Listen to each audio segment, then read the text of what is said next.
तो ख़वातीनो हज़रात, हमारे पास पहला आज का पेपर है IGCSE May June 2024 P62। 1 hour का पेपर है। HB पेंसिल डायग्राम्स और ग्राफ के लिए रिक्वायर्ड होगी। 40 मार्क्स का पेपर है। मेक श्योर आपके पेपर में 16 पेजेस हो, कोई भी पेज मिसिंग या मिसप्रिंट ना हो। अगर है तो पहली फुर्सत में आपने इन्विजिलेटर को इन्फॉर्म करना है। सही है बेटा। चलो आगे बढ़ते हैं। The student measures spring constant के of a spring by two methods. Okay, the spring constant K of a spring is measure of how difficult the spring is to stretch. जितना ज्यादा स्प्रिंग कांस्टेंट होता है उतना ज्यादा मुश्किल होता है स्प्रिंग का स्ट्रेच होना, उतनी कम एक्सटेंशन होती है। सही है। मेथड 1 बता रहे हैं, student attaches spring to a clamp as shown. Okay, suspend mass of 500 gram from the spring, pulls the mass down small distance and release। तो क्या होगा बेटा, हमारा स्प्रिंग क्या करेगा बेटा, ऑसिलेट करेगा। mass oscillates up and down। The student measures the time t for 20 oscillations of the mass। The reading of the stopwatch is shown। Okay बेटा, तो बेटा ये हमारे पास क्या है, सेकंड है और ये सेकंड के पॉइंट्स हैं। ठीक है, तो 17.76 सेकंड है ये। तो क्या बोल रहे हैं, द रिकॉर्डेड इन टेबल 1.1। तो क्या होगा बेटा हमारे पास 17.76 सेकेंड। ठीक है बेटा। अब आपसे क्या बोल रहे हैं बेटा, the period T of the oscillation is the time for one oscillation. Calculate the period T of oscillation. Record your answer in table 1.1। बेटा ये 20 ऑसिलेशन का टाइम है ना, ऊपर बताया है हमें, ये रहा 20 ऑसिलेशन। तो बेटा एक ऑसिलेशन का टाइम क्या होगा, 17.2 डिवाइड बाई 20। मुझे टाइम देगा, मैं अपना कैलकुलेटर निकाल।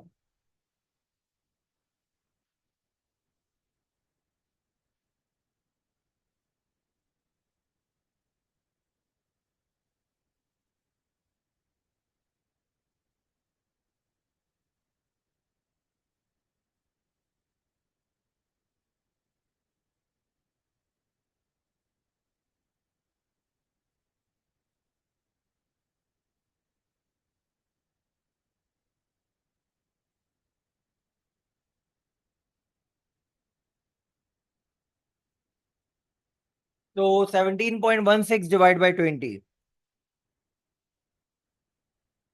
17.76 है, 26 है, 1 मिनट रुका। 17.76 है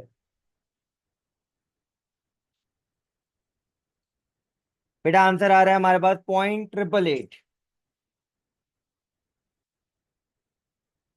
तो ये क्या हो जाएगा, 0.89। सही है बेटा। Suggest how the procedure can be improved for the accuracy. कैसे हमारे प्रोसीजर इंप्रूव हो सकता है।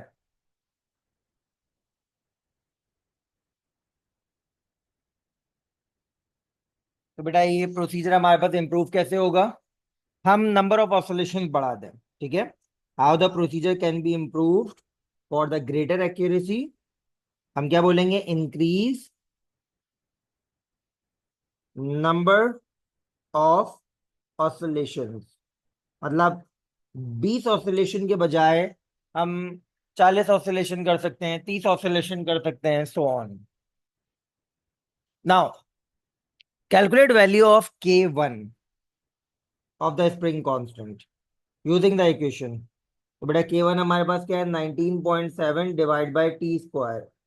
मैंने आपको बताया था आप राउंडेड ऑफ वैल्यू ना यूज करें करें अपनी कैलकुलेशन में, इसलिए मैंने 0.888 यूज की है। तो 19.7 डिवाइड बाय 0.888 का स्क्वायर 24.98। सही है। एंड 24.98 हमारे पास आ रहा है, जो दो सिग्निफिकेंट फिगर में राउंड ऑफ होगी क्या हो जाएगा, 25। ये मेथड 1 के थ्रू हमारे पास किया है। अब बेटा हमसे कहा जा रहा है, the student measured the stretched length of the spring with 500 gram mass attached to the center nearest to 0.1 centimeter।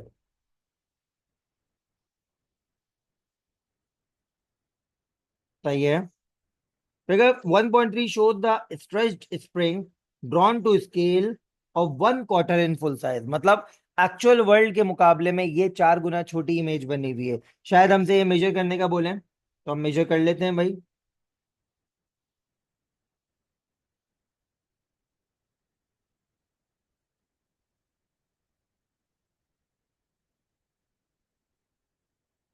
तो बेटा आंसर आ रहा है 5.6। सही है।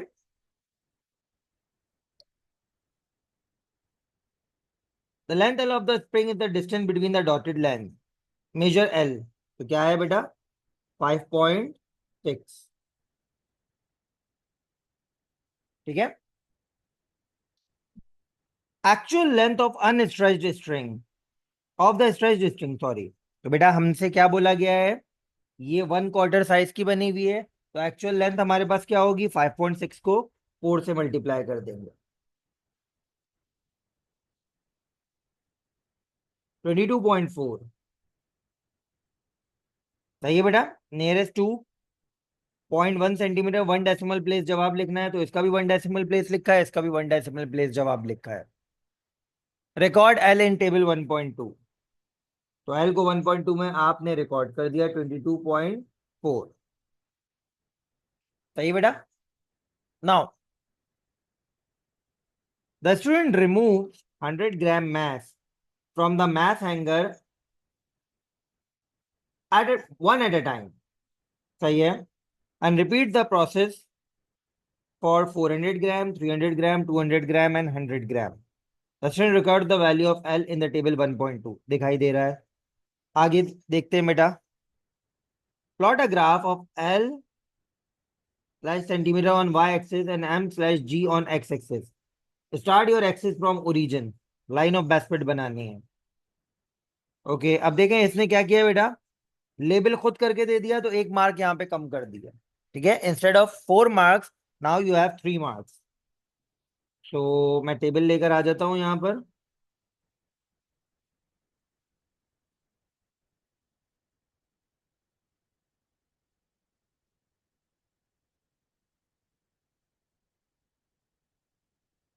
बेटा मैथ्स तो सिंपल जा रहा है, 100 से 500, तो 100, 200, 300, 400, 500। सही है। एंड ये 6.1 से 22.4 जा रहा है। सही है। तो 10, 20, 30 इस तरह डिवाइड कर लें आप।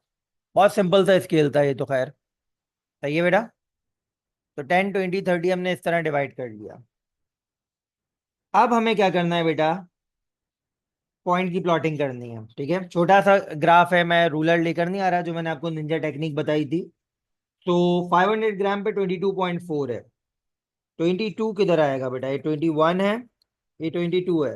22.4 तो प्लॉट नहीं हो सकता, 22.5 हमने प्लॉट किया है। वैसे अगर देखा जाए, इस डॉट के अंदर 22.4 भी आ गया होगा। सही है। देन 18.3 400 पे, 18 किधर आएगा बेटा हमारे पास?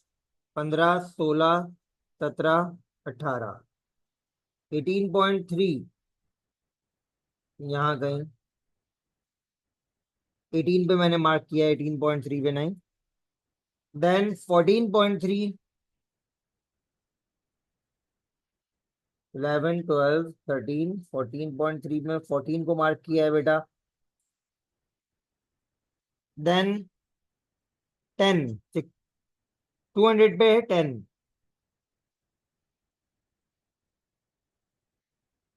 एंड फाइनली 100 पे 6.1। तो मैंने 6 पे मार्क किया है 0.1, ऑटोमेटिकली इसी के अंदर आ जाएगा। सही है बेटा। तो पॉइंट प्लॉट कर लिए, यूनिफॉर्म स्केल बना लिया, अब एक ही काम बचा है लाइन ऑफ बेस्ट फिट बनाने का। तो लाइन ऑफ बेस्ट फिट कैसी होगी हमारे पास?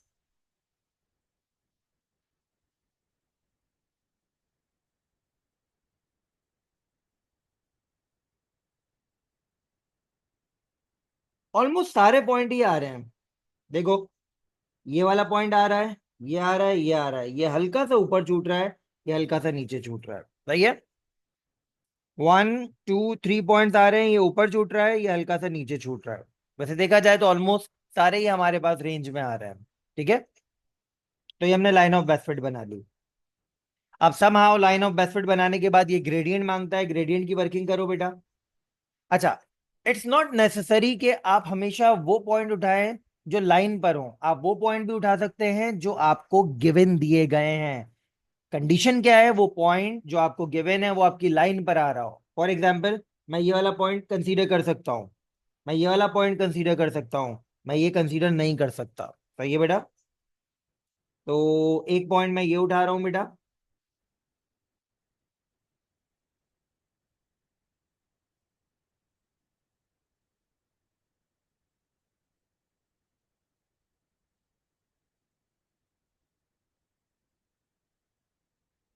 एंड एक पॉइंट ऊपर से कहीं उठा लेते हैं, ये लास्ट गिवन पॉइंट जो है वो उठा लेते हैं।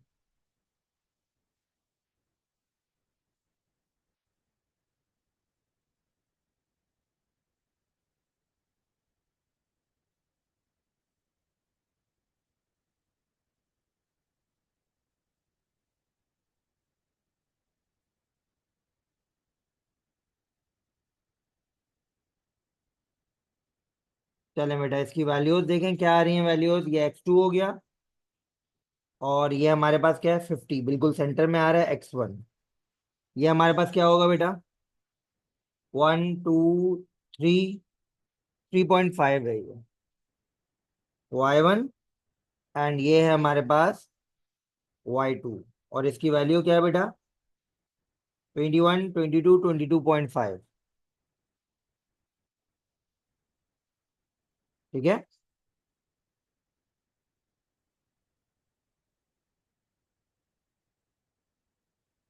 चलें बेटा, तो ग्रेडियंट निकालते हैं बेटा। ग्रेडियंट कैसे निकालेंगे हम लोग, ग्रेडियंट होगा y2 minus y1 over x2 minus x1। बेटा y2 y1 देखते हैं, x2 तो हमारे पास 500 है, x1 है 50, और y2 है 22.5 एंड 3.5। ठीक है,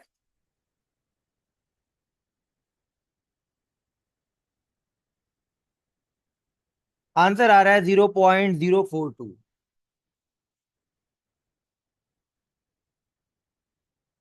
ठीक है, ये आंसर आ रहा है हमारे पास। और ये कौन सा पार्ट चल रहा है बेटा हमारा, ये चल रहा है ई, तो E2 का जवाब हमारे पास आ रहा है ये। ठीक है,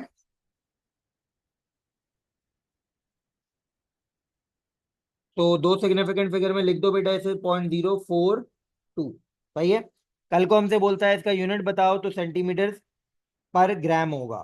सही है बेटा, इस साइड में लिख रहा हूं मैं, सेंटीमीटर पर ग्राम, वाई एक्सिस पे सेंटीमीटर है, एक्स एक्सिस पे ग्राम है, लेकिन पूछा नहीं है अभी। ठीक है, आगे बढ़ते हैं बेटा।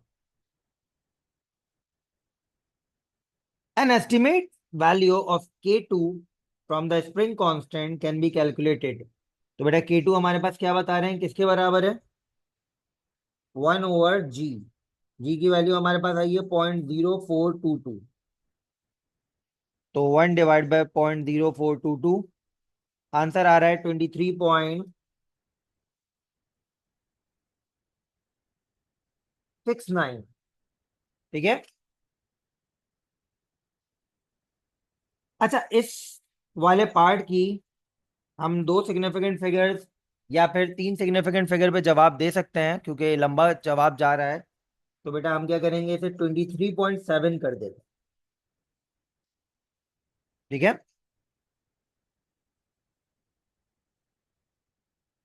आगे बढ़े। Two quantities can be considered equal with in the limit of experimental accuracy. Value of K1 और K2 को कंपेयर करो। बेटा K2 तो हमारे सामने 23.7, K1 कितना आया था हमारा, K1 आया था 25।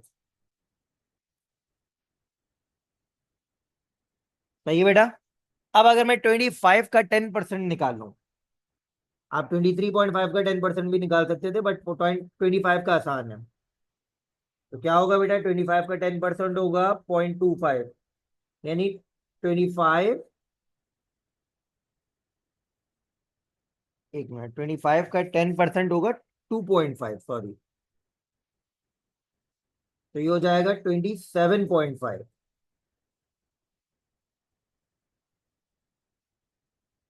जी।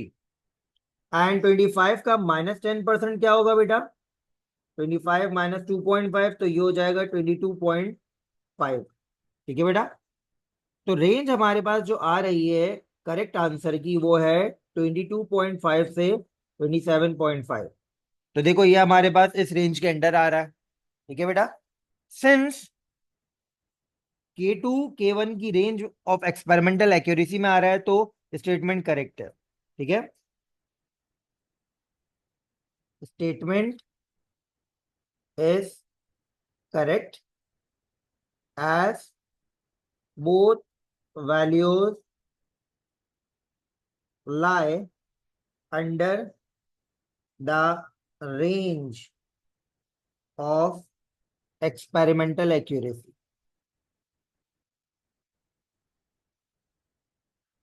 तो बेटा पहला हम लोगों का ग्राफ वाला सवाल था, वो कंप्लीट कर लिया। ठीक है, दैट वाज क्विक। अब चलते हैं आगे। यही सवाल होता है जो सबसे ज्यादा टाइम कंज्यूम करता है। नाउ बेटा हमारे पास है, student investigate resistance R of a diode using the circuit shown. ऐसा सर्किट तो हम लोगों ने ओ लेवल्स के पेपर में भी देखा था। आई थिंक पहला दूसरा पेपर था हमारा। The student closes the switch, measure the voltmeter reading, current, opens the switch। Readings given है हमारे पास एमीटर वोल्टमीटर की। Record the ammeter and voltmeter reading in table 2.1। बेटा ये क्या है हमारे पास? 0.6, 0.7, 0.8, तो ये है 0.84। सही है बेटा, 0.84 है ये। एंड ये हमारे पास क्या है बेटा? 0.1, 0.2, 0.3, ये है 0.36। सही है बेटा, 0.84, 0.36, 0.84, 0.36। हाँ वैसे ही सवाल है ऑलमोस्ट।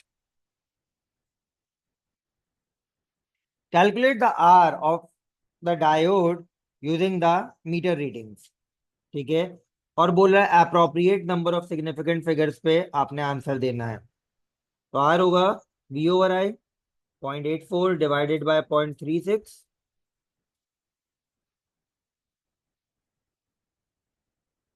2.33। अब देखो यहाँ पे 1 डेसिमल प्लेस है, तो क्या आंसर होगा? 2.3।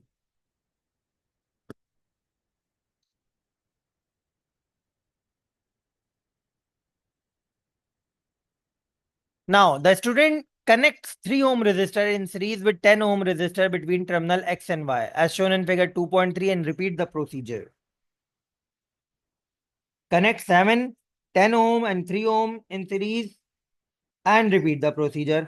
मतलब यहाँ पे देखो हमारे पास पहले 2 रेजिस्टर थे, सॉरी 1 रेजिस्टर था, फिर 2 हुए और अब 3 रेजिस्टर लगा दिए इसमें, इस तरह। ठीक है। टेबल 2.1 इज इनकम्प्लीट, बोल रहा है complete table 2.1, missing value of R and I निकालो। तो आर की मिसिंग वैल्यू यहां पर क्या आ जाएगी बेटा? आर हो जाएगा V/I। वी कितना है? 0.83।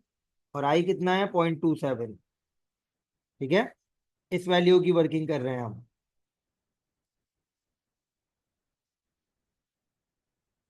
आंसर आ रहा है 3.07। तो बेटा 1 डेसिमल प्लेस पे 3.1 होगा। अब इसकी वर्किंग करो। I equal to V/R। We कितना है? 0.81। और आर कितना है? 4.5।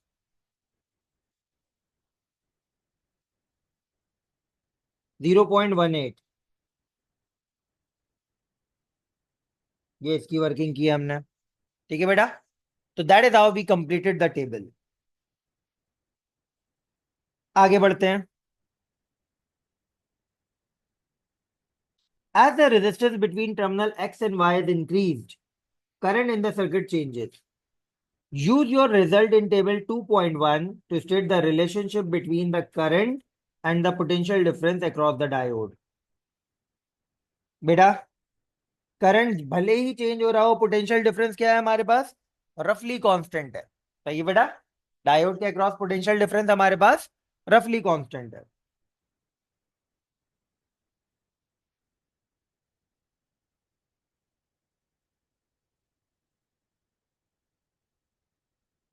तो हम क्या बोलेंगे, एज करंट क्या हो रहा था, कम हो रहा था, बढ़ रहा था, कम हो रहा था, current decreases comma PD across diode is almost constant. सही बेटा। और आर के ऊपर क्या फर्क पड़ रहा है बेटा, जब आपका करंट कम हो रहा है तो आर की वैल्यू क्या हो रही है, बढ़ रही है। As current decreases comma R increases. ठीक है बेटा।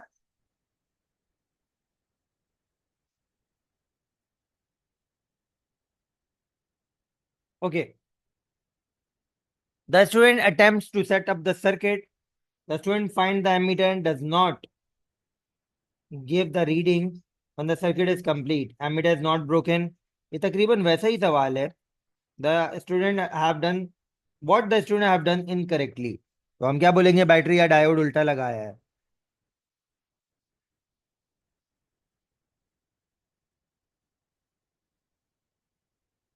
Placed battery in a wrong, sorry, opposite वे, कि जो डायोड हमारे पास फॉरवर्ड बायस होना चाहिए था वो क्या हो रहा है बेटा, रिवर्स बायस हो रहा है। Now, a single device that can be used to control the current in circuit instead of adding the extra resistors, draw the electrical symbol and name। Variable resistor है,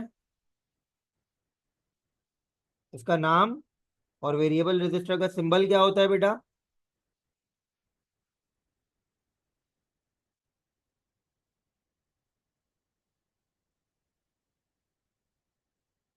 ठीक है। So we are done with one more question. दो सवाल हो गए हैं हमारे, 23 marks का पेपर अटेम्प्ट कर चुके हैं हम। अब चलते हैं आगे। Student investigates the deviation of ray of light passing through the transparent block ABCD and measures the quantity called refractive index. The student ray trace sheet is shown in full size diagram दिखाई भी है आपको। Okay, क्या बोल रहे हैं बेटा, on figure 3.1 draw normal at E, extend the normal above A B and below C D. सही है, above A B, A B से ऊपर भी नॉर्मल बनाना है और सी डी से नीचे तक नॉर्मल एक्सटेंड करना है। सही है, इतना कर लें फिर देखते हैं बेटा। नॉर्मल बनाने का मैंने आपको क्या तरीका कार बताया था, आप सेट स्क्वायर की मदद से नॉर्मल बना सकते हैं। And normal must always be drawn with dotted lines.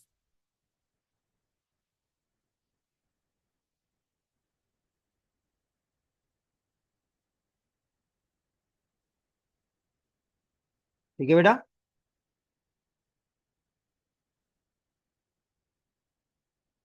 बोल रहा है लेबल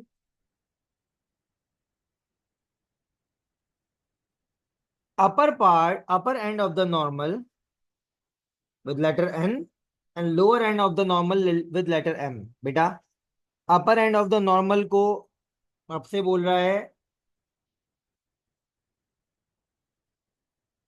एन लेबल कर दो, and lower end of the normal को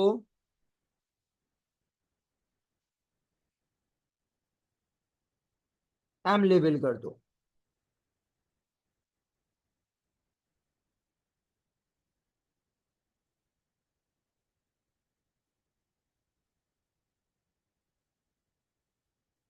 now and the point where normal crosses side C D वो पॉइंट जहां पर नॉर्मल क्रॉस कर रहा है साइड सीडी को, उसे जी लेबल कर दो।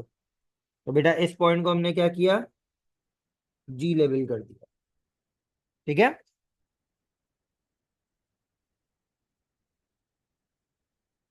Cool. Measure the angle between lines F E and E N. तो those who are asking sir क्या प्रोट्रैक्टर लेकर जाना जरूरी है, जवाब मिल गया होगा मेरे ख्याल से आपको। एफ ई और ई एन के दरमियान एंगल मेजर करो। बेटा एफ ई और ई एन ये है, इसके दरमियान एंगल मेजर करना है। कैसे करेंगे बेटा एंगल मेजर? देखो, वी नीड प्रोट्रैक्टर, और देखो प्रोट्रैक्टर को मैं कैसे प्लेस कर रहा हूं।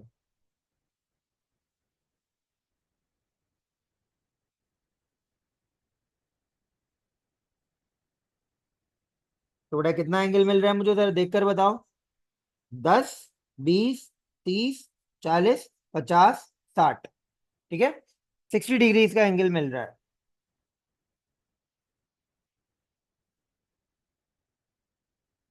एग्जामिनर जब भी आपसे मेजर करने का बोलता है, रेंज देता है, एग्जामिनर ने यहाँ पे रेंज दी होगी, आई थिंक 1 डिग्री की रेंज दी होगी, यानी 60 +- 1 डिग्री की रेंज होगी, यानी 59 से 61 के दरमियान आंसर करेक्ट कंसीडर किया जाएगा।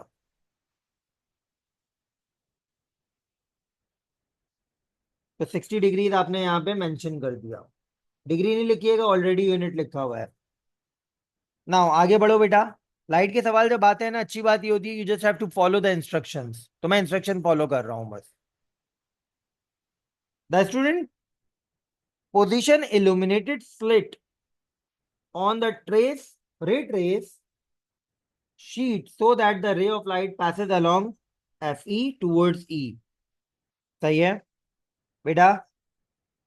FE से रे ऑफ लाइट आ रही है E की तरफ, मतलब ये जो लाइन बनाई है यही रे ऑफ लाइट है। Mark and label with small crosses on 2 points on the ray that leave the side CD of the block।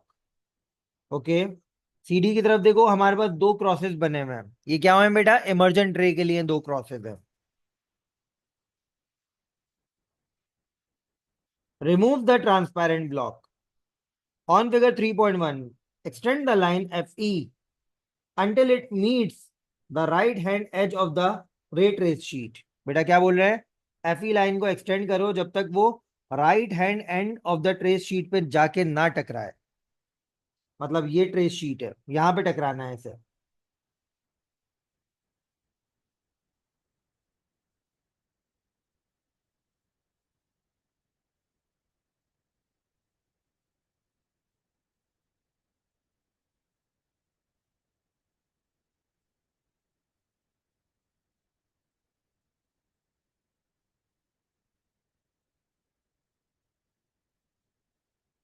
ठीक है,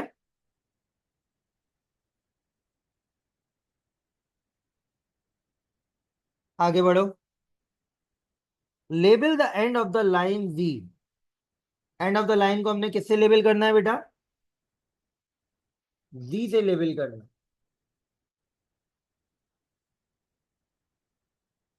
आगे क्या बोल रहे हैं बेटा?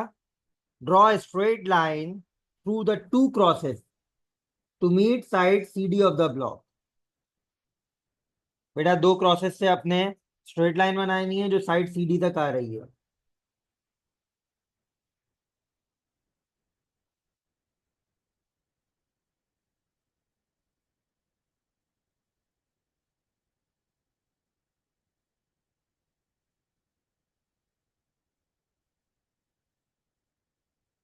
ठीक है, label point where line CD, label the point where line meets CD with letter H। जहां पे लाइन CD पे मिल रही है उस पॉइंट को आप H लेबल कर दो। ठीक है बेटा, तो दोबारा देखें। Label the point where line meet CD with letter H। Label the other end of the line with letter J। दूसरा एंड ऑफ द लाइन को हम किससे लेबल करना है बेटा? J से लेबल करना है। You have to be very much clear. आपको माइंड में सिर्फ और सिर्फ ये रखना है, एग्जामिनर जो इंस्ट्रक्शन कह रहा है, देखो मैं एक एक इंस्ट्रक्शन पढ़ रहा हूं और उसके मुताबिक काम कर रहा हूं, क्लटर नहीं कर रहा मैं, सारी चीजें एक साथ पढ़ के एग्जामिनर की बात नहीं मान रहा मैं। ठीक है बेटा, एक एक चीज वन एट अ टाइम पढ़ के काम कर रहा हूं। सब एक साथ करोगे कंफ्यूज हो जाओगे। बहुत आसान सवाल है ये। Label the other end of the line with letter J. कर दिया बेटा। Draw a straight line from E to H. E से एच स्ट्रेट लाइन बनानी है बेटा। ई किधर है, ये रहा, और एच किधर है, ये रहा। इन दोनों के दरमियान स्ट्रेट लाइन बनानी है।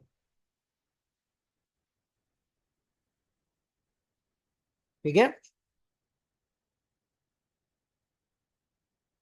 Okay. Major length L of E H. E H की लेंथ मेजर करो डायग्राम से। पहले ही बताया भाई, ये फुल स्केल डायग्राम है, फुल साइज डायग्राम है। तो एच को मेजर करना है। देखते हैं बेटा एच को कैसे मेजर करेंगे हम। अपने अपने रूलर की प्लेसमेंट ऐसे करनी है कि हम एच को इजीली मेजर कर सकें। चलो बेटा, एच की वैल्यू कितनी है, 7.4। और जरा जूम करके दिखा दूं मैं आप लोगों को, कितनी है, ऑलमोस्ट 7.4 है। ठीक है, the value of H is 7.4, sorry L.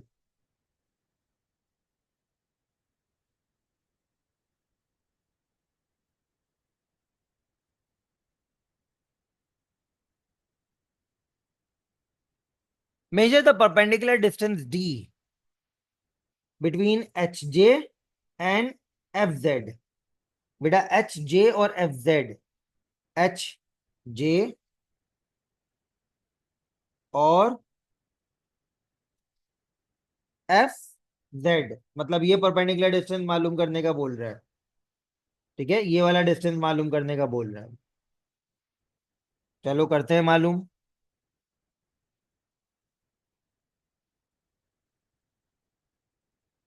ये आ रहा है बेटा लगभग 6 आ रहा है, ऑलमोस्ट 6 आ रहा है। ठीक है,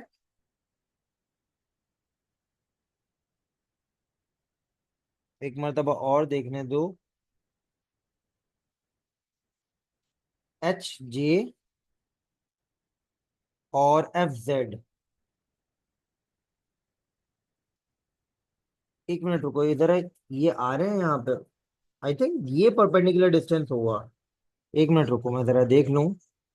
एच जे और एफ जेड के दरमियान परपेंडिकुलर डिस्टेंस ये होना चाहिए। पहले तो मुझे सेट स्क्वायर चाहिए होगा इसके लिए।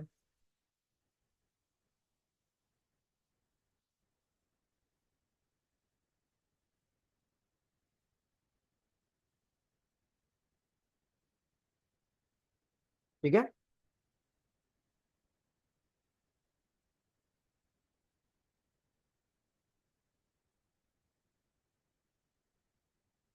हाँ यही वाला है, सही है। बेटा परपेंडिकुलर डिस्टेंस जो पहले मैं निकाल रहा था वो जेड जो है ना, वो देखो थोड़ा सा नीचे आ रहा है, थोड़ा ऊपर आ रहा है जेड। ठीक है, इसलिए ये रॉन्ग था। तो बेटा ये देखो, हमारे पास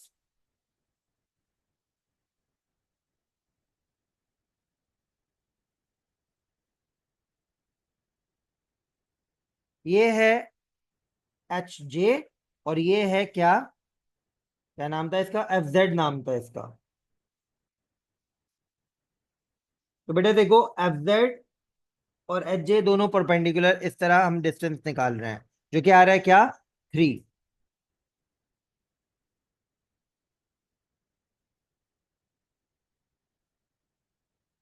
कैलकुलेट डी ओवर एल। सही है भाई, डी कितना है, 3, और एल कितना है, 7.4।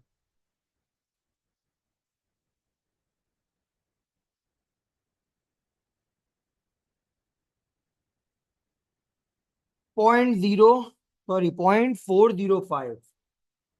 सही है,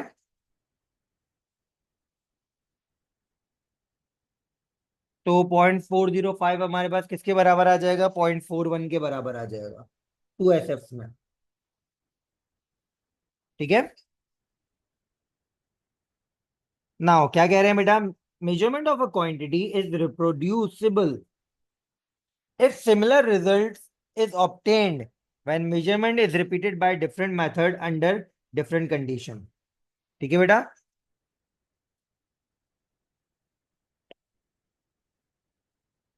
ये क्वांटिटी जो आप मेजर कर रहे हैं इसको हम रिप्रोड्यूस कर सकते हैं अगर क्या बोल रहे हैं सिमिलर रिजल्ट ऑब्टेन हो रहा है हमारे पास डिफरेंट टाइप ऑफ मेथड से. सही है. Suggest how the student can adapt the experiment to check if value of d over l is reproducible. सही बेटा. तो अभी हम लोगों ने रे बॉक्स से किया है. दूसरा तरीकेकार क्या होता है, एक्सपेरिमेंट को हम पिन्स की मदद से करें जिन्हें ऑप्टिकल पिन कहा जाता है. ठीक है. तो हम क्या कह सकते हैं, रिपीट द एक्सपेरिमेंट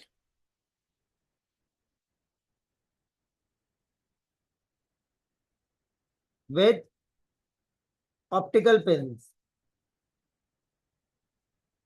और एक काम और करते हैं, अभी हम लोगों ने लाइट को इस तरह शाइन करवाया है, अगर हम लाइट को इस तरह शाइन करवाएं तो भी सेम रहेगा क्योंकि हमारा एंड गोल क्या है, रिफ्रैक्टिव इंडेक्स. वो तो ग्लास का हर हाल में सेम रहता है. सही है. या opposite side of the lens से भी देख सकते हैं हम लोग. ठीक है बेटा. हम इस साइड से भी कर सकते हैं. सीडी वाली अभी एबी वाली साइड से किया एक्सपेरिमेंट परफॉर्म, सीडी वाली साइड से भी कर सकते हैं. हर तरफ ग्लास का रिफ्रैक्टिव इंडेक्स सेम आएगा. Repeat the experiment with optical pins from other side of glass block. आप चाहें तो साइड का नाम भी लिख सकते हैं सीडी. ठीक है बेटा. Next, suggest one source of inaccuracy. कोई एक सोर्स हमारे पास बताओ इनएक्यूरेसी की क्या आ सकती है in this experiment even if it is carried out very carefully. शुरू से बोलता हूं एक मसला, अगर आप लाइट इस्तेमाल कर रहे हो तो आप डार्क रूम में ये काम करो. सही है. और अगर आप लोग पेंसिल से डायग्राम्स बना रहे हो तो शार्प पेंसिल आपके पास होनी चाहिए. ठीक है बेटा.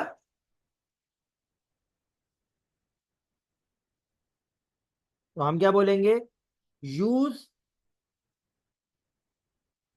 लाइन में form thick, use sharp pencil to draw raise.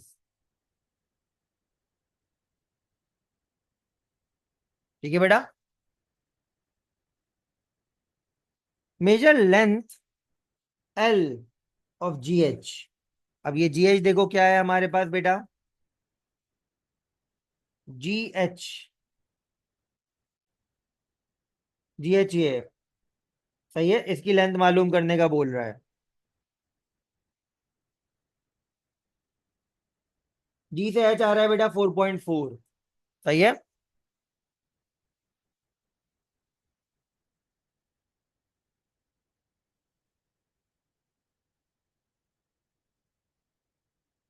Use your value of L from C1 and capital L from F1 to calculate the value of n. अच्छा जी. 0.866. स्मॉल एल क्या आया था हमारे पास, 7.4. और कैपिटल एल हमारे पास आया 4.4.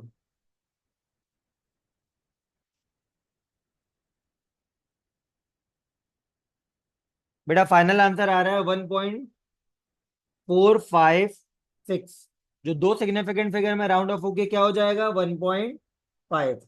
Answer बिल्कुल ठीक आया. That is the refractive index of glass. ठीक है बेटा. आसान सवाल था लेकिन थोड़ा कंफ्यूजिंग था. जिस तरह इसने इंस्ट्रक्शन दिए हुए थे, मैं फिर एक मरतबा आपको बोल रहा हूं, अगर वो आप इंस्ट्रक्शन स्टेप बाय स्टेप नहीं फॉलो करेंगे तो आपको टफ टाइम देगा ये सवाल. ठीक है बेटा.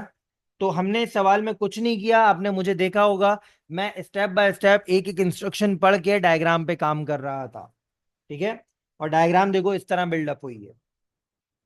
आगे बढ़ो.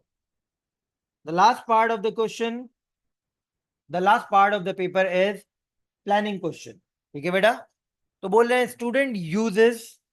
student sets up the flexible track at the edge of the bench. The student investigates metal ball as it rolls from rest down the track and travels through air. Okay, मतलब ये पाथ लेके जा रही है metal ball, सही है।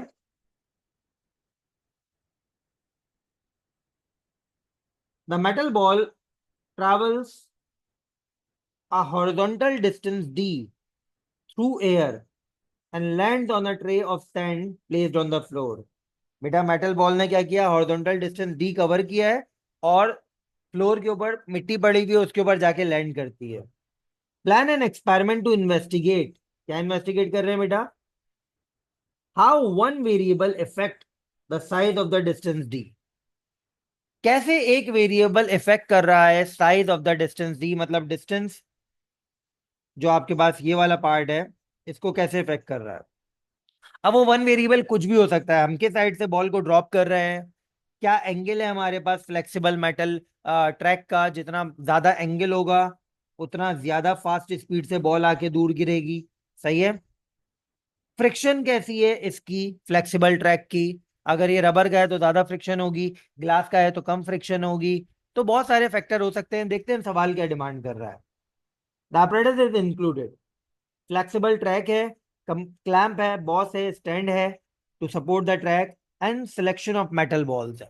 ठीक है बेटा, मेटल बॉल्स भी हो सकती हैं ऑफ कोर्स, जितना हमारे पास हैवी मेटल बॉल होगा उसकी स्पीड जो है वो उसके मुताबिक होगी, सही है। In your plan state one variable you have to choose to investigate, कोई एक वेरिएबल आप लोग लिख दो। जैसे मैंने आपको बताया कि कोई एक वेरिएबल आप लिख सकते हो, क्या वेरिएबल लिख सकते हो जिसके आप डी के साथ कंपेयर कर रहे हो। एक आप लिख सकते हो बेटा क्या, the height from which the ball is dropped. दूसरा आप क्या लिख सकते हो बेटा, the type of the material of flexible track. तीसरा आप क्या लिख सकते हो, मटेरियल ऑफ द बॉल, सही है, मेटल बॉल का क्या मटेरियल है, आयरन है, कॉपर है, सिल्वर है, क्या है। एंड इसके अलावा और क्या हो सकता है बेटा, स्टैंड की हाइट भी आप बड़ी कर सकते हो। नहीं नहीं, स्टैंड यहीं पे रखो, ऊपर रखो, जगह खत्म हो जाएगी। इन तीन में से कोई एक फैक्टर लिख दो, ठीक है बेटा। तो बेटा वन वेरिएबल क्या है, हम हेडिंग डालेंगे और लिखेंगे वेरिएबल चूजन, क्या किया है हमने।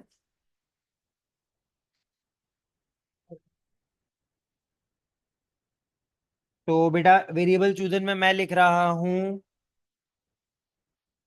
हाइट ऑफ बॉल या initial height of the ball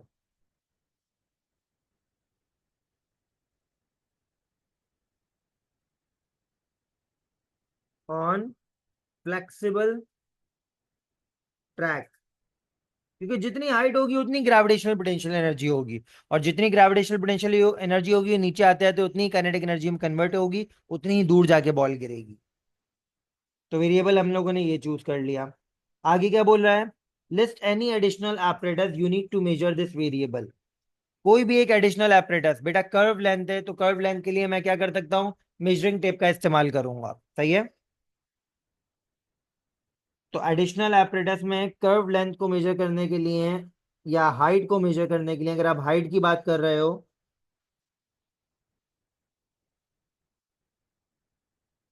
तो हम क्या लिखेंगे बेटा, हम यहाँ पे मीटर रूल लिख सकते हैं,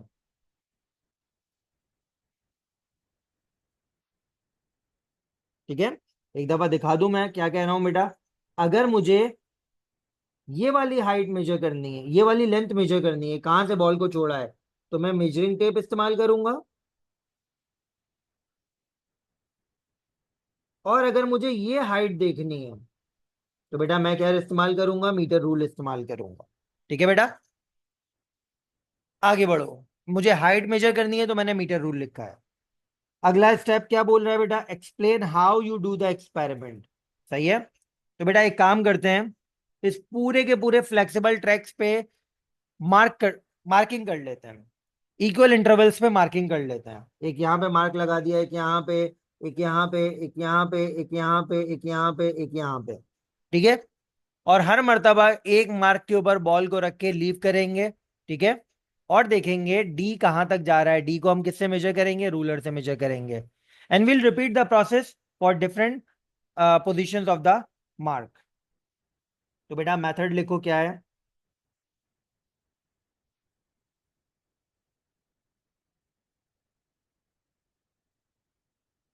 mark the divisions on flexible track in equal lengths. Place metal ball on one of the mark and leave it to fall in sand. Measure D using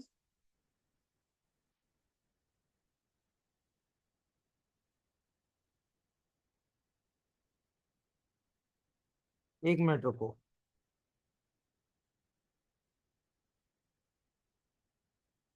हम हाइट के ऊपर काम कर रहे हैं ना, हाइट भी मुझे करनी होगी। एक मिनट रुको, एक पॉइंट और डालना होगा यहाँ पर।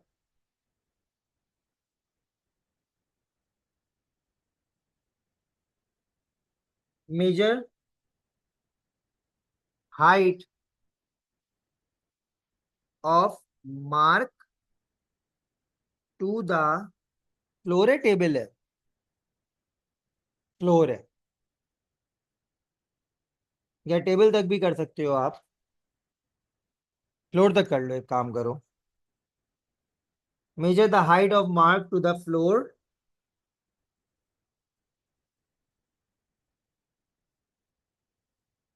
देन यहां से वापस शुरू करो।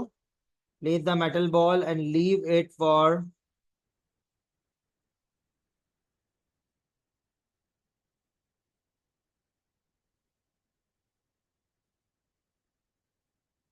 Major D using ruler. ठीक है, अब हम क्या कहेंगे, repeat the process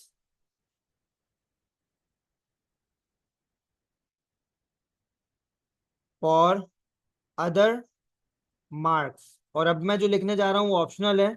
until you have 6 set of readings. ठीक है बेटा, अगर आप रिपीट द प्रोसेस भी लिख दोगे तो भी चलेगा। 6 सेट ऑफ रीडिंग से आपके जवाब में और बेहतरी आ रही है।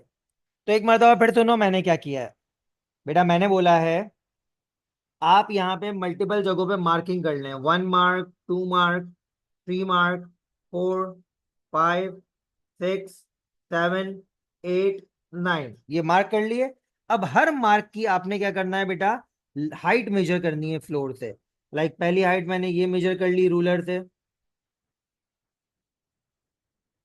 देन ये हाइट मेजर कर ली रूलर से, देन ये हाइट मेजर कर ली रूलर से। तो बेटा हर मार्क की आपने क्या करनी है, इस तरह हाइट मेजर करनी है। ठीक है, एंड बॉल को उस मार्क पे रखें, बॉल को लीव करें, बॉल जाके सैंड में जिस जगह पे टकरा रही है तो आपने क्या करना है, मेजर करना है डी यूजिंग रूलर। सही है बेटा, and repeat the process for different position of ball placed at different marks. ठीक है बेटा, ये मेथड हो गया हमारा। अगला क्या है बेटा, state the key variable to keep constant. क्या हम कांस्टेंट रखें बेटा, की वेरिएबल टू कीप कांस्टेंट मैं लिख सकता हूं मटेरियल ऑफ द बॉल। सही है बेटा,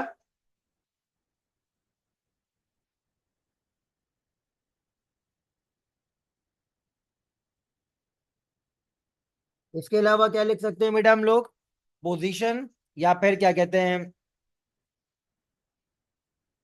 कर्व ऑफ द फ्लेक्सिबल, क्या कहते हैं, ट्रैक, फ्लेक्सिबल ट्रैक का कर्व भी हम लोग कांस्टेंट कर सकते हैं। फ्लेक्सिबल ट्रैक जो है क्या कहते हैं, एक तो कर्व कांस्टेंट कर दिया, उसके अलावा मटेरियल ऑफ द बॉल हम कांस्टेंट कर सकते हैं, material of the curve track constant कर सकते हैं। ठीक है,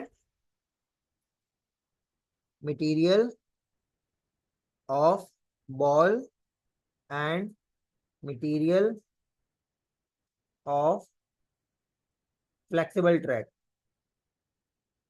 ये दो चीजें हम कांस्टेंट कर सकते हैं, कोई एक लिखनी होती है, मैंने दो बता दी आपको। सही है बेटा। अब आगे देखते हैं एग्जामिनर क्या मांग रहा है। Draw table with column heading, okay, and conclusion. तो बेटा टेबल हमारे पास कैसा हो जाएगा, ये देखो ऊपर जगह खाली है, यहाँ पे टेबल बना लो बेटा, जगह खाली है यहाँ पे। तो टेबल आपने बनाया है कुछ ऐसा। कौन कौन से दो पैरामीटर हम स्टडी कर रहे हैं बेटा, डी और एच। तो height of ball above floor slash centimetre and D slash centimetre. ठीक है बेटा।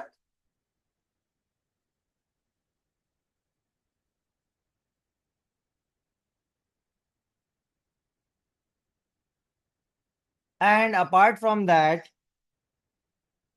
क्या लिखेंगे बेटा, कंक्लूजन, विच कैन बी, क्या हो सकता है बेटा, ग्राफ बना सकते हैं हम लोग, plot a graph of H height of ball versus distance. ठीक है बेटा, ये आप काम कर सकते हो। ठीक है, तमाम चीजें कवर हो गई हैं, कोई चीज रह तो नहीं गई है।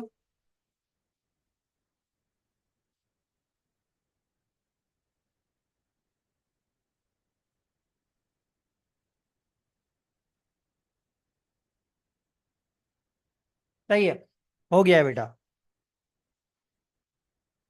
ठीक है, तो यहाँ पे हमारा पेपर कंप्लीट हुआ। And opening the chat box. जी बेटा, खदीजा बोलें क्या कह रही हैं। सर मैं अगर वेरिएबल मास को ले लूं तो वेरिएबल मतलब आप बॉल मास को ले रही हैं, तो फिर आप एक काम करिएगा, आप हाइट कांस्टेंट कर दिएगा। और फिर इलेक्ट्रॉनिक बैलेंस से मैं डिफरेंट मास मेजर करके ऐसा एक्सपेरिमेंट बता दूं। हाँ कर सकते हैं आप। ओके।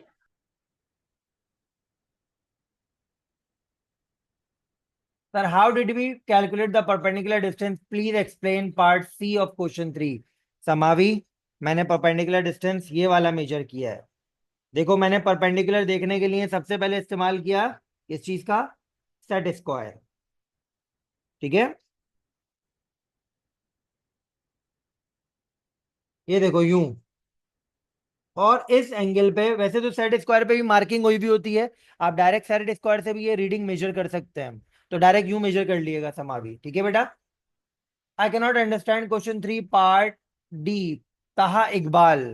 क्वेश्चन 3 पार्ट डी आपको समझ नहीं आया, देख लेते हैं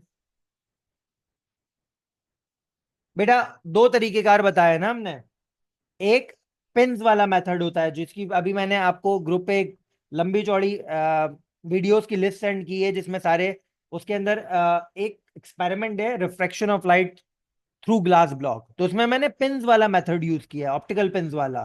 तो हम यही प्रोसेस रे बॉक्स के अलावा ऑप्टिकल पिन से कर सकते हैं। ठीक है, तो अगर हम ये process instead of laser optical pin से करें, और अभी हमने ब्लॉक की ईयरली साइड पे इंसिडेंट रे की है, अगर हम ब्लॉक की ईयरली साइड पे इंसिडेंट रे करेंगे तो फर्क नहीं पड़ेगा रिफ्रैक्टिव इंडेक्स पे, वो कांस्टेंट पैरामीटर है।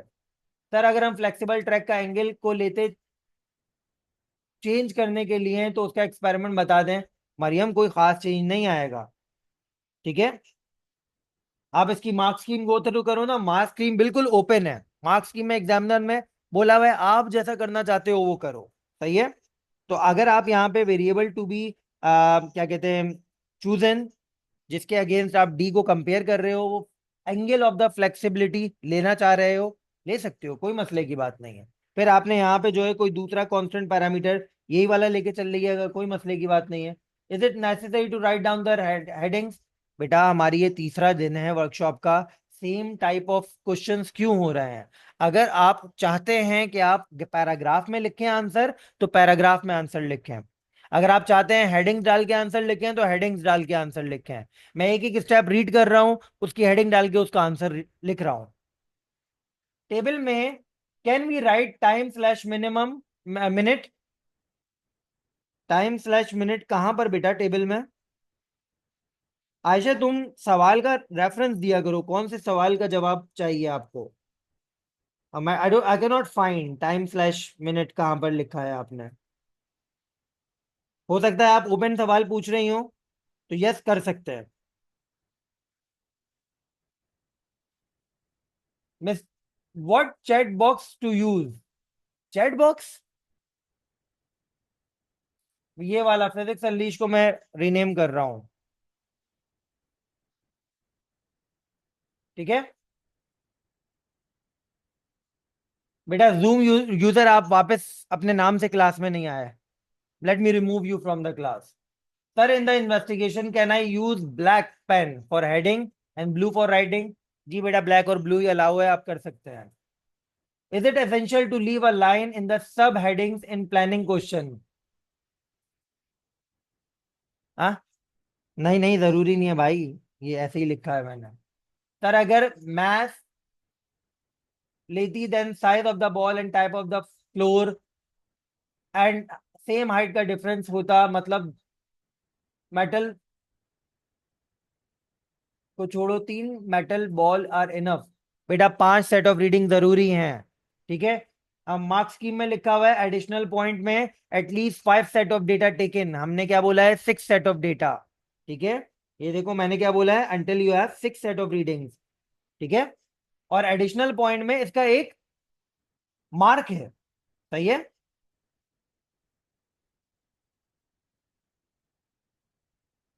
Sir, what should be the significant value of our answer? Sometime it is 3 significant figure or 2. बेटा बेस लाइन है तहा 2 significant figure, 2 से ज्यादा एग्जामिनर की रिक्वायरमेंट के मुताबिक चलेंगे हम। What if in the diagram we by mistake draw with pen? क्या जवाब दूं इस चीज का? जिंदगी गुजर गई, पेन से नहीं बनानी है, गलती हो गई तो आप नहीं मिटा सकते। Like, is it all right to use 2 different color pen in span in paper? Blue और black बस। इनएक्यूरेसी वाले क्वेश्चन इन लेंसेज, क्वेश्चन बता दें सर। बेटा आप रेफरेंस बताओ मुझे, मेरी जिंदगी थोड़ी सी आसान रखें आप लोग।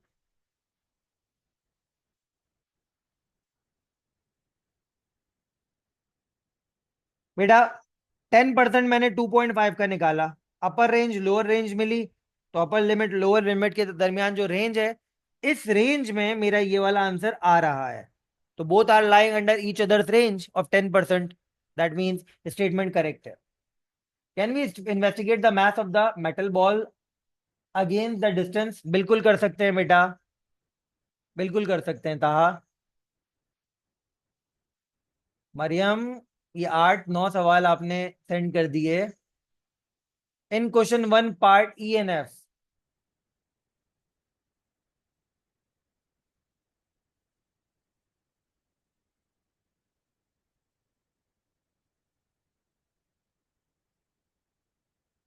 बेटा ई में तो आपसे ग्राफ बनाने को बोला है, तो हमने ग्राफ बनाए। इसमें क्या रिपीट करूं मैं? हमने यूनिफॉर्म स्केल बनाया, पॉइंट प्लॉट किए, बेस्पेट लाइन बनाई, ठीक है। ग्रेडियंट फाइंड आउट किया, जो फॉर्मूला दिया हुआ है ग्रेडियंट का उसके थ्रू के निकाला। ई तो ये चल रहा है, सही है। एंड एफ में आपको लिमिट ऑफ एक्सपेरिमेंटल एक्यूरेसी का एक ही तरीकेकार है, जो कल भी हम लोगों ने 2 पेपर्स में देखा है। क्या होता है बेटा वो लिमिट ऑफ एक्सपेरिमेंटल एक्यूरेसी का? 10% मैंने 25 का निकाला तो 2.5 आया, तो +2.5 -2.5 से मुझे अपर एंड लोअर लिमिट मिल गई। इससे मैंने एक रेंज बना ली। अगर मेरा दूसरा आंसर इस रेंज के अंडर आ रहा है तो एक्सपेरिमेंट करेक्ट है, अदरवाइज एक्सपेरिमेंट करेक्ट नहीं है। In question 1 can't point 888 be rounded off to 1.0? बहुत दूर हो जाएगा बेटा, 0.90 या 0.88 काफी है। Question 1 part D full, you must have joined late what I believe. भाई ये लेंथ मैंने मेजर की, इसका आंसर आया 5.6, ठीक है। ये 4 गुना छोटी डायग्राम है, तो मैंने मल्टीप्लाई बाय 4 किया, तो 22.4 आया, और ये हमने टेबल में रिकॉर्ड कर दिया। डी में ये हो रहा है। Question 1B to Y. Yes, आपने बेटा क्लास लेट ज्वाइन की है। 1B का 2 तो है ही नहीं बेटा। आप एक्यूरेसी बढ़ाना चाहते हैं तो आप नंबर ऑफ ऑसिलेशंस पहले 20 30 ले लें या 40 ले लें। Number of oscillation. Forgot what variable resistor did briefly explain. It varies the resistance. तो सर्किट का रेजिस्टेंस अगर चेंज होगा तो सर्किट में करंट चेंज होगा। सही है। If you mistakenly right the unit again like it's already pointed, नहीं बेटा, नॉट रिकमेंडेड, मार्क डिडक्ट हो सकते हैं, क्योंकि सेंटीमीटर ऑलरेडी लिखा हुआ और आपने सेंटीमीटर लिख दिया, तो ये तो बन गया सेंटीमीटर स्क्वायर। नहीं लिखिएगा। Do we make the recurring decimal symbol like we do in maths? Yes, आप कर सकते हो, अगर वो 5 से बराबर या 5 से बड़ा है। ठीक है। तो अगर मैं 0.333 लिख रहा हूं तो इसे 0.33 पे लीव करूंगा, लेकिन 0.666 है तो इसे 0.67 पे लीव करूंगा। ठीक है। Please explain question 4 briefly. Net lag disconnect.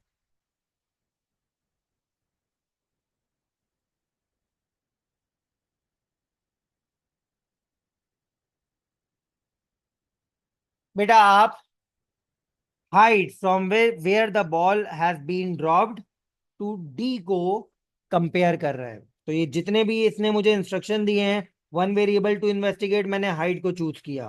ठीक है। एडिशनल apparatus, मैंने हाइट को मेजर करने के लिए रूलर लिखा, मीटर रूल लिखा। इन एक्सपेरिमेंट में मैंने क्या किया, मैंने बोला आप अपने इस फ्लेक्सिबल ट्रैक के ऊपर मार्किंग कर लें और हर मार्क की from the floor height measure कर लें। सही है बेटा। बॉल को मार्क पे रखें एंड बॉल को लीव करें, एंड बॉल जहां पे जाके टकरा रही है, जमीन पे गिर रही है, उसका डी मेजर करें। ठीक है। रिपीट करें इस process by putting the ball on the other marks next time until you have 6 set of reading. ठीक है। उसके बाद इसने हमसे पूछा वेरिएबल टू कैप्ट कांस्टेंट, तो मैंने मटेरियल ऑफ द बॉल लिख दिया जो कैप्ट कांस्टेंट होगा। कॉलम हेडिंग्स ये आ गई आपके पास, height of the ball above the floor versus the distance the ball has covered horizontal. ठीक है। एंड कंक्लूजन में बोला प्लॉट अ ग्राफ। ठीक है। क्लियर है। मरियम, मरियम वकार, आपके सारे मैसेजेस का जवाब दे दिया। Okay sir, can you please tell again why we have take height at regular intervals? बेटा ताकि हमारे पास मार्किंग आ जाए ना। तो मार्किंग में आपकी मर्जी है, आपकी मार्किंग पे लग के आपकी जिंदगी आसान हो जाएगी अगर आप मार्किंग करेंगे। सही है बेटा। आपने बार बार हाइट मेजर नहीं करनी होगी। ठीक है। तो आपने यहाँ पे बॉल रखी, मार्क लगा हुआ है, यहाँ पे बॉल रखी, मार्क लगा हुआ है, जहां पे मार्क आ रहा है मार्क से फ्लोर तक की हाइट मेजर करना है। Can we annotate on the question? Annotate बेटा आप पेंसिल से कर सकते हो। Sir for the light chapter should I also study the whole wave chapter? बेटा रिव्यू बुक से कर सकती हो, करना चाह रही हो तो। Sir can I write heading and then answer with the same colour of pen, blue? जी बेटा, ब्लैक और ब्लू में से कोई भी पेन इस्तेमाल कर सकते हो। Whatever happens if we overwrite in on the 6 mark question even by few line? बेटा हो सकता है। तो बेटा आपके पास ये जगह है, आप ये जगह यूटिलाइज करो। आपके पास ये जगह है, देखो मैंने टेबल यहाँ पे बनाया, आप ये जगह यूटिलाइज करो। सही है। सबाहा, so does it affect the marking if we draw with pen? खुदा का वास्ता है यार, इस तरह के सवाल ना पूछें। आपको मैंने 10,000 मर्तबा बता दिया है पेंसिल इस्तेमाल करनी है हर पेपर स्टार्ट करने से पहले। व्हाट वी डू, मैं आपको इंस्ट्रक्शन पढ़ के बता रहा होता हूँ, use HB pencil for drawing and graph. अब इस तरह के क्वेश्चन में एंटरटेन नहीं करूंगा। Now sir what marks do you consider as good in P6? भाई ए स्टार वाले 36 और मोर देन 36 हैं। Will you upload the mock mark scheme? Sir Mustaqeem को फॉरवर्ड कर दिया, उनसे ले लिएगा। एक्सपेरिमेंटल एक्यूरेसी की जगह लिमिट ऑफ एक्यूरेसी लिख सकते हैं। Yes. Why didn't we calculate 10% of 23.7? वो भी करके देख लो समावी। 25 आसान था, मेंटल मैथमेटिक्स से हो गया, इसलिए मैंने 25 कैलकुलेट किया। आप 23.7 का 10% कर लो, वो थोड़ा सा टाइम टेकिंग होगा। The limit of accuracy is basically upper and lower bound. Yes. Sir planning वाला लास्ट सवाल प्लीज, बता दिया यूसुफ। थम्स अप अगर वापस समझ समझ में आ गया हो आपके। सर आपने डी कैसे प्लेस की? मैंने डी कैसे प्लेस किया बेटा? डी आप इस तरह प्लेस किया है मैंने। कहाँ गया? ये रहा। आप डी को ऐसे भी प्लेस कर सकते थे, इस तरह, और यूं कर लेते 10 20 30 40 50 60। सही है। मैंने इस एंगल पे डी को प्लेस किया है। ठीक है बेटा, तो it's up to you. Question 1 part 2। Is it correct that more readings for time for 20 oscillation should be repeated? हाँ, रिपीट कर सकते हो, एवरेज ले सकते हो। और sir what do you mean by oscillation in question 1 part 2? Isn't oscillation for pendulum? हाँ ना, ऑसिलेशन फॉर पेंडुल सिंपल पेंडुलम नहीं है बेटा ये तो स्प्रिंग मैथ सिस्टम है ना। ऑसिलेट, ऑसिलेट का मतलब होता है द रिपीटेटिव मोशन। पेंडुलम का मोशन भी ऑसिलेशन हो सकता है, स्प्रिंग मैथ सिस्टम जो वाइब्रेट कर रहा है वो भी ऑसिलेशन हो सकता है। सर हमेशा दो सिग्निफिकेंट फिगर, यस। सर ये कौन सा पेपर था? शाबाश बेटा, ये रहा सामने, ये लिखा हुआ है। सर कौन सा पेपर है ये?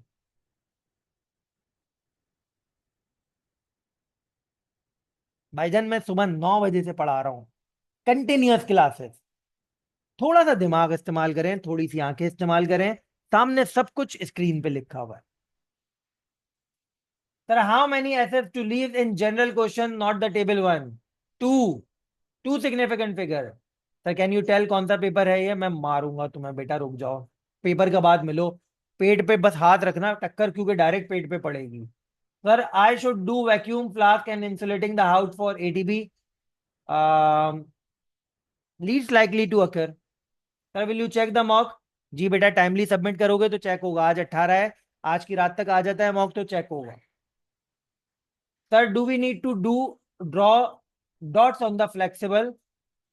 बेटा मैंने मार्किंग की है ताकि मैं अपने हिसाब से जल्द बॉल को उस मार्क पे प्लेस कर सकूं। Can we use both ruler and measuring tape? अगर आपने बैंड मेजर करना है तो मेजरिंग टेप यूज करो, हाइट मेजर करनी है तो मीटर रूल यूज करो। Can we have a class earlier tomorrow? बेटा क्लास का टाइमिंग सेम है, क्योंकि मेरी क्लास 11th आवर पे चेंज नहीं हो सकती है। As I told you, physical workshops भी हैं। कैसे सवाल कर रहे हैं बच्चे, अल्लाह आपकी तरह पेशेंस दे हमें, आमीन। सर ये सब आपको तंग कर रहे हैं? अरे भाई इन्हीं का नुकसान है, मैं तो जवाब दे दूंगा, थोड़ी देर तक मेरा दिमाग खराब होगा, जिंदगी खराब इन लोगों की होगी।